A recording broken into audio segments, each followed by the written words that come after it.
You have studied the concept. You have understood everything. You have practiced beautifully. But still, you end up taking a good amount of time when you're first starting to write a mock, a sectional mock, a practice test, etc. What exactly is going wrong?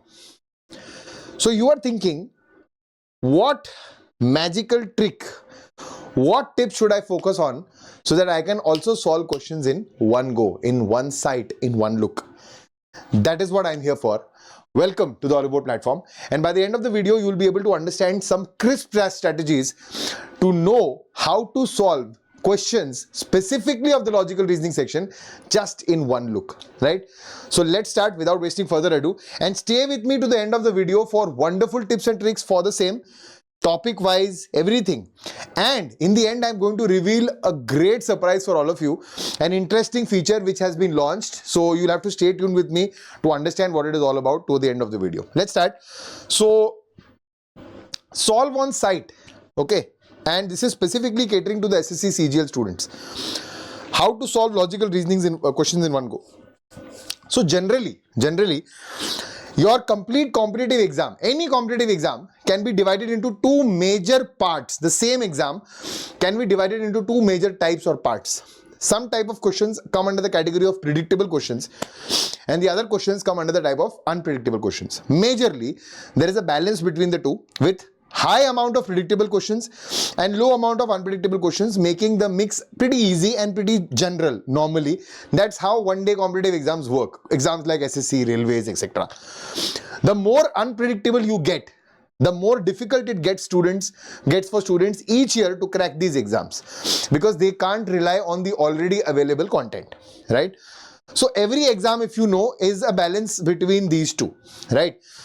Now, everybody focuses and tries to understand the unpredictable part only. That is the most difficult thing to handle and to cater when you're sitting in an examination. So supposedly you're right now writing a mock, or you're sitting in an exam. The moment you come across something which is unpredictable, which is like a surprise, you get taken aback. There is novelty which leads to nervousness, and you're put off track. You end up taking a lot of time to solve that particular question, and then from there your complete rest of the attempting journey is derailed, right? And what happens is, whatever is predictable, we try to take it for granted. We take it very lightly. We study the concept, we learn the application, and we try to solve it normally. The problem is, how can we save time? We can save time by something we know. A common example I'll take some liberty and time here. So supposedly you're traveling a new path. You have switched on your maps, and you are looking at the maps constantly, and you're simultaneously navigating the path. Sometimes you will miss some turns, some cuts here and there, and eventually if the journey is, let's say, mentioning 20 minutes, you might end up taking half an hour or 40 minutes to reach the place. That's normal, right? So you will go slower than usual. You will be looking everywhere very cautiously and driving. Supposedly you know a path by heart. It's a predictable path. You know everything. There have been paths when you drive which you remember the potholes as well. So without looking at the maps, you can easily guide through the roads, and if it is usually it takes 20-25 minutes, you might end up reaching in 15 minutes. That is the game saver, that is the time saver, that is the game changer for you. So focus on the predictable aspect of an examination, right? So that is what this session is going to be all about. So I have divided this complete session into three pillars of the reasoning mastery. Quick wins. So we will focus on generic strategies of how to approach questions and how to make it faster, solve it in one go. We will look at deep dive, some complex topics. Okay, we will understand what are the common tricks which we need to know beforehand, some prerequisites which can help us throughout the reasoning section, and some golden rules which will help us to observe and compare, not only based on the concept but also the options. How can we use the options in our favor, right? Everything put together is going to make it very fast for all of you to understand and to fasten your complete process. So let's start with mastering the one look topics, the quick wins. Okay, so out here, if I talk to you about non-verbal reasoning, one of the primary important topics, non-verbal reasoning, where a lot of students fail to save time. So you learn the concept of mirror images, you learn what are paper cutting and folding, so flip mirror images, pattern completion, and you learn how to go about it. A lot of people still, especially beginners, still rely on complete options, complete figures. They observe everything and they try to give the answer. A vast majority actually flips the image, imagines the whole mirror image, and then answers. This rule, what I'm trying to tell you right now, is valid across your non-verbal reasoning based questions. It is break it down into elements. Each figure will have some certain elements, certain angles, certain lines, certain characters, certain images which are different in all the 4 options, right? So focus only on their movement and their placement. In 4 options, some of them will be common, they will stay in the same place. They are not decider elements. So first look at the options and hunt for decider elements. Sometimes you will get one single element out of the 4 which are different everywhere. So that one single element's position will give you your answer. Sometimes there may be one which will eliminate 2 options and then one more which will give you your answer. So try to hunt for these unique elements. So break down your primary image into smaller elements. Don't end up finding the whole image. Okay, and that can be applicable everywhere across all types of questions. It can be paper cutting, folding, it can be embedded figures, it can be figure series, it can be analogy, it can be figure classification. Everywhere this is applicable, right? So this is what has been mentioned here. Of course, for paper cutting, folding, we can also use the symmetry rule. Sometimes just by looking at the symmetrical positioning of the images, we can find out whether this is the perfect image or not. So we don't have to focus on individual elements there in some cases, right? Now, apart from this, for odd one out, for classification, usually people think that classification is very difficult, whereas in one day examination, specifically SSC, if you look at classification or odd one out based questions, even if this, so number classification is known to be the most difficult out of the lot.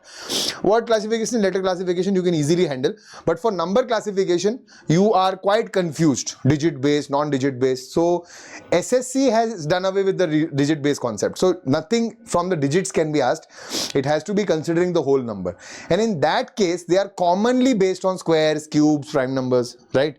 Multiples, okay, product and sum, product and difference. So go with those common logics. So the best way is make an algorithm. You can even count analogy, you can even count coding, decoding here, where you build an algorithm that first I will test this, then I will test this, then I will test this. So I have 7 or 8 tests which are listed.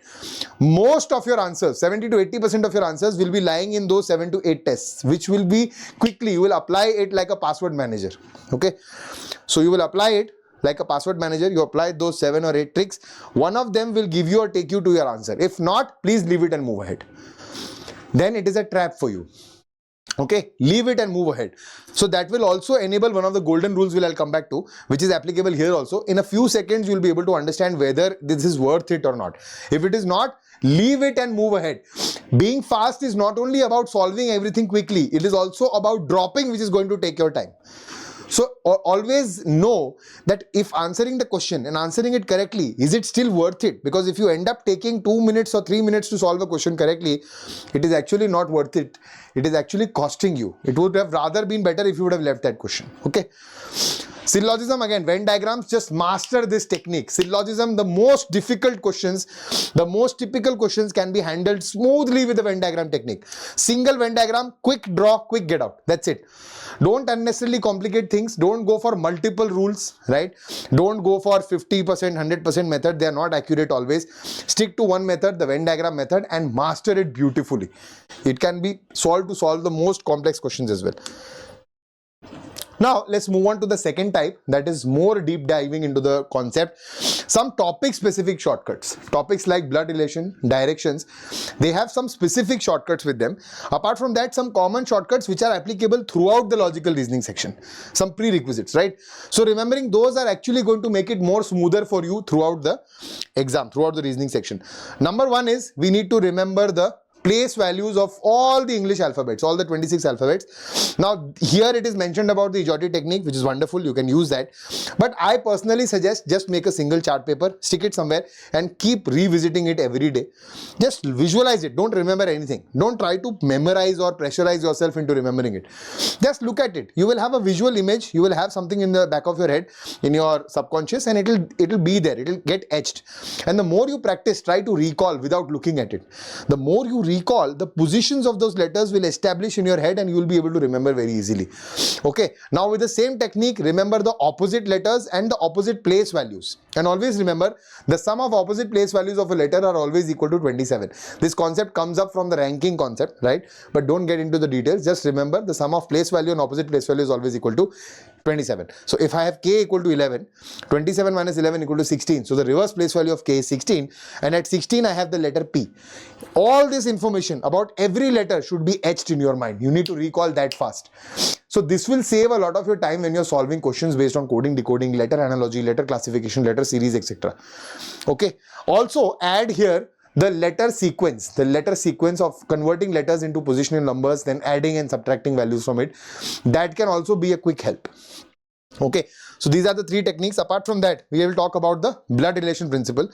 Now, not only blood relation, certain topics, a lot of educators out there, with all due respect to everybody, they focus on multiple techniques for multiple types of questions in the same topic. So for blood relation, we can have questions for coded blood relations, we can have questions for pointing based blood relations, we can have questions from direct blood relations, and multiple other aspects and topics. And they will teach, or a lot of people teach, or a lot of students learn that each topic can be solved by a different method, which is true, which is fine, absolutely correct. But only pick up a new topic if you are actually saving considerable amount of time there.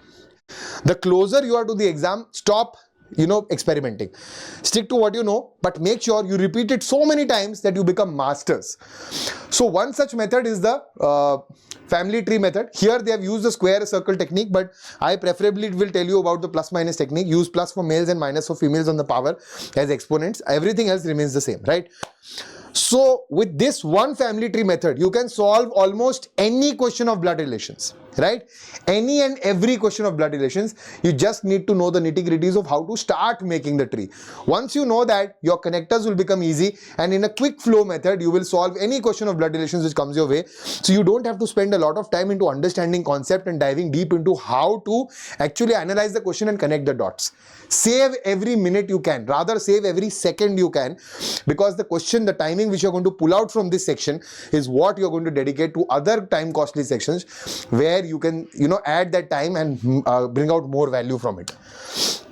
Next is the direction sense rule. This is a wonderful rule here. The technique here is NESW. Write it like this. Why like this? Because north 90 degree east, that is right side east, right is west, sorry south, and right is west, and right is north. So when I write it like this, now if my question tells me he's turning right, so if he was going the north, now he'll go to the east. He's turning left 2 times, so he will go like this, then he'll go like this. He's turning right now, so he'll come here. Okay, so this is how you can get the final direction, NESW. Okay, you can also learn the cancelling techniques, that 2 lefts, one right and one left, or one left and one right simultaneously will get cancelled. 2 lefts will get flipped, 2 rights will get flipped 180 degrees, and so on and so forth. You can use those techniques also. Or again, for the direction based questions, stick to the single image based version as well. That is not a problem. Just trace the path pretty quickly and get to your answers. Pythagorean triplets here are going to help you a lot, and not only here, they will help you a lot in your quant section also. So remember some basic Pythagorean triplets by heart, and also remember, if there is a triplet, let's say 3, 4, 5, if you multiply this triplet with the same set value, for example, I multiplied with 10, so I have 30, 40, 50, that is also a Pythagorean triplet, right? So that will be helpful for you. And this is, now we are coming to the pillar 3, which are the golden rules. The golden rules means picking up options, how we can quicken the method with using options in our favor. Okay, so these are topper strategies which are must have if you are preparing for SSC exams or any competitive exams. Number 1 is the 50-50 elimination rule. Now a lot of people, you might have heard that elimination helps, option sorting, option elimination, but a lot of you fail to know it. When you enter the world of competitive exams, all of you are still focused on how you used to give your school exams. The focus on finding the correct answer, well, that strategy is done away with. It is a very old strategy. Don't focus on finding the correct answer always. Okay, focus on eliminating the incorrect answers. That is a faster process in some cases, and you end up getting to the answer which is going to be the correct answer. So a student might take up, let's say, 2.5 minutes, 1 minute, 1.5 minutes normally if they solve the whole question to get the correct answer for some lengthy questions. But if they eliminate the options, so they will focus on the fact that why can I eliminate? How can I eliminate 3 options here out of 4?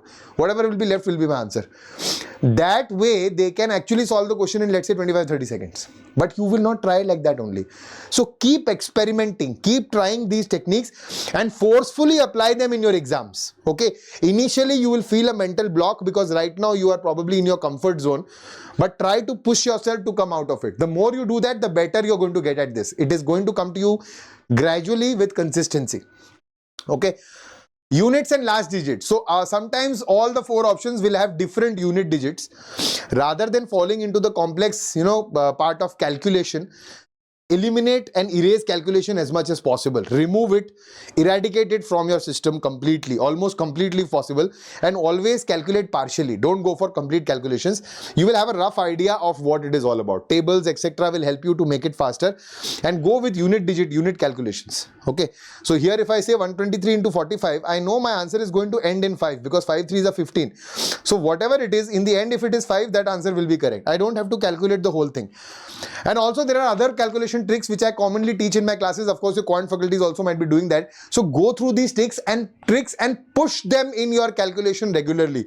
You will have to push yourself to come out of the comfort zone. That is what it is all about. Because a lot of people learn everything but they don't apply it. Okay, the 30-second skip is a recall. Actually, I have already spoken to you about this in classification, and there are various other topics like number series, analogy, missing numbers, puzzle. If you can understand your concept within a time frame of 25 to 30 seconds, you feel that yes, I know, I have gotten a direction and I can solve it, go ahead. Otherwise, drop it and move away. Because the more you attach to a question, the more time you're consuming. And sometimes, even if after spending a minute and a half or 2 minutes on a question, if you end up getting it right, you have actually done a grave mistake. You have probably fallen into the trap. Another student did not attempt that question and could solve 3 or 4 smaller questions which you will end up leaving. So there is a big gap between your ranks. Do you understand? A single question can, make a selection or a non-selection rejection an actual reality. It is that close a competition. So please understand the dire situation and understand how important it is to leave the question as well. So have that mental timer. Don't rely on the timer of the exam. That is going to add to the pressure. Have a mental timer in your head. 30 seconds, I think by now has been done. Move ahead. So that is why I tell you the algorithm method helps. Create an algorithm for coding, decoding, for analogy, etc. So you will apply those 7, 8 techniques, 9 techniques, and you will understand. If I can get it through anyone here, wonderful. If not, I'll drop it and move ahead. Then I'll think about it later. Okay. And strategic option scanning, again, this one is slightly more refined version where rather than eliminating 3, you learn to, for some particular questions, like questions in mathematical operators, swapping, etc. You learn to focus on one, option. You will come to that one option very quickly. You will think that this seems to be the correct answer. I will have to check this first. So do that strategic scanning in a lot of questions. It also helps in, repeated figure series. So a lot of times you can observe vertically from the options and then eliminate and find out the correct answer. There are option tricks in almost every topic of logical reasoning which you need to know and which you need to regularly apply. Just knowing is not going to help. And I have seen a lot of time when teachers teach these topics, students just are not ready to absorb them. They're like, no, I am okay with what I know. I have learned the concept. I am a good student. I know how to apply. You were a good student at school because your techniques are all school based. Okay, now you've graduated. You might be a good student in college also. But now things have changed. A competitive exam is very cutthroat and you have to be very smart. You don't have to work hard, you have to work smart. Right? So that is pretty much the end of it. Okay, these are some daily activities, but stay tuned with me for the next few minutes because I'm going to reveal what I was here for. So these are some tricks which you need to remember. Again, memorize squares 1 to 50. These are going to help you solve cubes 1 to 20. These are going to help you solve number series and analogy questions instantly. A to Z forward, reverse numbering, and you need to take sectional mocks regularly. Okay, so that you will learn the concept of how to switch in an examination, what to choose, what not to choose, what to drop, what not to drop. Now with this complete set of information which I have given you right now, you will be able to handle the predictable portion of your reasoning section very easily, and you will cut short the time, by a marginal effect. Okay, and by a wide margin, I would say. Marginal is not the right word. By a wide margin, you will be able to save the time. Okay, so utilize these tricks in your regular consistent mocks which you are giving, and this will start showing benefits. Push yourself to come out of the comfort zone because that is what is most essential. Your growth is only linked to you coming out of your comfort zone. So this is pretty much the summary of everything which you have gone through. You will understand the patterns, you apply the system, and you master the section. Logical reasoning is achievable within a span of 18 minutes in the CGL Tier 1. So try to think from that perspective. Okay. Now, since you have stayed here for a very good while, I want to discuss with you something beautiful which Oliveboard has launched on front foot. Okay. Artificial intelligence, we all know, right? And we are all partially using it somehow, but we are not using it on our full potential, on its full potential, on its full benefit, right? A lot of students get carried away, they get distracted, they use AI in a very different way, and they don't know how to master the skill of applying AI in their day-to-day lives, specifically how to make their study easier. A lot of you are taking artificial intelligence as your replacement, which is not true. Artificial intelligence cannot replace you, cannot replace your teachers, cannot replace your workers, but they can assist you better. Now, how is that? Of course, we are there to help you out. But when you're studying, when you're actually studying, this artificial intelligence technology, which has been incorporated by Oliveboard on its application, it has been merged into the application with the videos itself, known as the 360-degree study kit, will help you revise beautifully. So you will attend the class, you will understand everything, but now you can quickly revise without going through the whole video again. So I'll take you through it quickly. This is how the window will look like. Under that video, under the main video which is going on, there will be a tab which will show summary, have a question, my notes, detailed notes, quiz, flashcards and PDFs. Everything will be generated by AI. And the accuracy, it is beautifully accurate, right? Unlike other AI platforms. You can see a complete summary of the topic is generated here. Quick summary, everything is here. Detailed notes that is different from the summary are created. Everything which the educator is saying in the video. Sometimes you might miss to note it, sometimes the educator might miss to write it down in the notes itself. But everything is taken care of by your AI. Then there will be a quiz generated. Okay, this quiz is different from the quiz discussed by the faculty in the class. So some new questions, from conceptual questions for you to pick up on the concept better, right? Then there will be revision flashcards with which you can remember the facts better and learn how to apply them quicker. So recall value increases. You can add your own notes at specific timestamps, and when those timestamps occur, those notes will also flash so that you can remember better. Use them like those sticky strips in your books. And your chapters, so if the whole video is automatically broken down into chapters here, and you can go through these chapters directly to understand the concept of only that specific topic from the whole video, right? So it's a beautiful thing which is available for our subscribers on the platform. Go and check it out and utilize it for your full benefit. Thank you so much for watching until here. If you are new on the Oliveboard platform, hit on the subscribe button right away for these wonderful upgrades which are bringing, constantly churning out and constantly giving you data-driven preparation for your SSC exams and for all your competitive exams. Thank you so much for staying tuned. Hit the like button and share this video across platforms with other students as well. Thank you so much. Bye-bye. Namaskar. Jai Hind.